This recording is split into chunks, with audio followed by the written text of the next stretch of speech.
સુરતની ડિંડોલી પોલીસે આરટીઆઈના નામે ખોટી રીતે ફરિયાદીને મકાન પડાવવાની ધમકી આપી ખંડણીના રૂપિયાની માંગણી કરતા ઇસમોની વિરુદ્ધમાં કાયદેસરની કાર્યવાહી કરી. સુરતમાં આરટીઆઈ નામે ખોટી રીતે ખંડણી માંગવા મામલે ડિંડોલી પોલીસે 2 આરોપીઓને ઝડપી પાડ્યા. આરોપી અર્જુનસિંહ ફતેહસિંહ સોલંકી અને ભોલાપ્રસાદ પાંડેને પોલીસે ઝડપી પાડ્યો. બંને આરોપીઓ પોતાના સાગરીતો સાથે મળીને આરટીઆઈનો ખોટો ઉપયોગ કરી લોકો પાસેથી પૈસા પડાવતા હતા. જે મામલે ફરિયાદીએ ડિંડોલી પોલીસ સ્ટેશનમાં ફરિયાદ નોંધાવી હતી કે તેઓ પાસેથી આરોપીઓએ ખોટી રીતે ધાકધમકી આપી ₹69,000 માંગ્યા હતા. તે પૈસા ન આપતા ફરિયાદીના બાંધકામને લઈ સુરત મહાનગરપાલિકામાં ફરિયાદ કરી હતી. જે મામલે આરોપીએ ફરિયાદી પાસે ₹10,000 પડાવી લીધા હતા. તે ઉપરાંત ફરિયાદીના મકાનનો 3જો માળ પણ તોડવી નાખવામાં આવ્યો હતો. જે બાદ પણ આરોપીઓ અને તેમના સાગરીતો દ્વારા ફરિયાદીને વારંવાર હેરાન પરેશાન કરવામાં આવતો હતો. જેથી ફરિયાદીએ સમગ્ર મામલે ડિંડોલી પોલીસ સ્ટેશનમાં કુલ 6 આરોપી વિરુદ્ધ ફરિયાદ નોંધાવી હતી. જે તપાસમાં ડિંડોલી પોલીસે 2 આરોપીઓની ધરપકડ કરી આગળની કાર્યવાહી હાથ ધરી છે.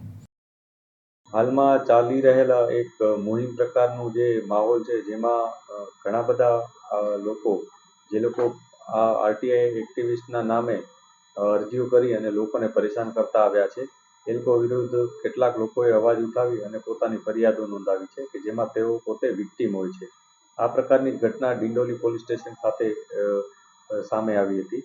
ડિંડોલી પોલીસ સ્ટેશન ખાતે કેટલાક અરજદારોએ આવી અને એકસાથે રજૂઆત કરી હતી કે એમની પાસે આ જ વિસ્તારમાં રહેતા 2 વ્યક્તિઓ અર્જુન ફતેહસિંહ સોલંકી અને ભોલાપ્રસાદ સુરેશકુમાર પાંડે, આ બંને ભેગા થઈ અને એમના વિરુદ્ધ ખૂબ બધી અરજીઓ કરેલી હતી.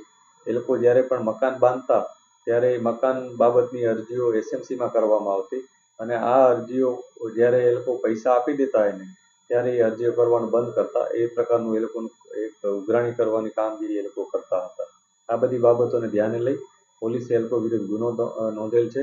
જે 5 અરજદારો પોલીસ પાસે આવ્યા હતા એ લોકોએ આ બંનેને લગભગ 69,000 જેટલી રકમ આપી દીધી હતી. આ ઉપરાંત જે ફરિયાદી છે એની પાસે પણ ₹10,000 માંગવામાં આવ્યા હતા.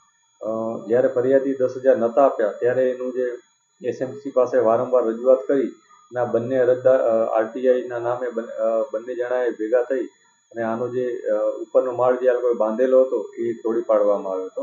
આ પ્રકારની ઘટના સામે આવતા પોલીસે આ બંને આરોપીઓ વિરુદ્ધ ગુનો નોંધેલ છે. આ બંને લોકોએ અવારનવાર એસએમસી ખાતે આ ઉપરાંત પોલીસ સ્ટેશન ખાતે પણ બહુ બધી અરજીઓ બહુ બધા લોકોની સામે કરેલ છે.